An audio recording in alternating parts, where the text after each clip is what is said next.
The SCPI, also known as Standard Commands for Programmable Instruments. It defines the syntax, command structure, and data format.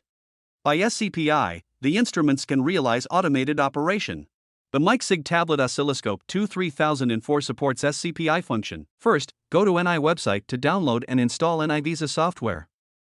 Start the oscilloscope. Connect the scope and computer with a Type-C USB cable.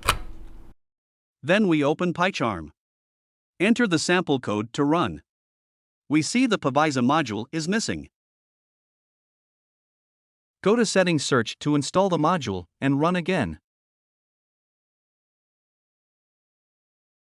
Enter PyVisa and search, then install.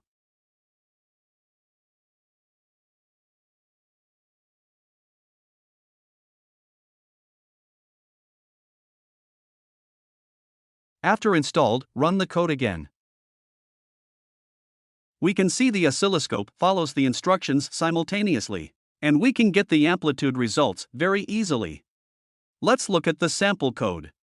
Oscilloscope trigger mode is set on auto. Channel 1 is trigger source, attenuation ratio at 1x, vertical scale at 50 MV, waveform is at the center of the screen, trigger level is 100 MV, time base is 1 millisecond. As we can see, these steps supposed to be set one by one, but SCPI can do it in one click, so we can conduct automatic measurements according to our actual needs. Let's try again. Change the channel attenuation to 10x. Vertical scale to 1V. Move the waveform down by 1 division.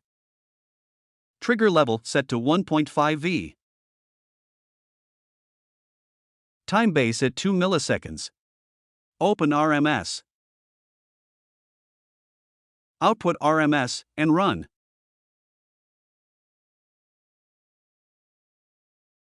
The scope still completed operation by following the codes, and the measured data can be acquired by the computer. Help us observe the changes of oscilloscope and RMS readings. Let's add another piece of code to save the data to local. Save to the desk. Run the code.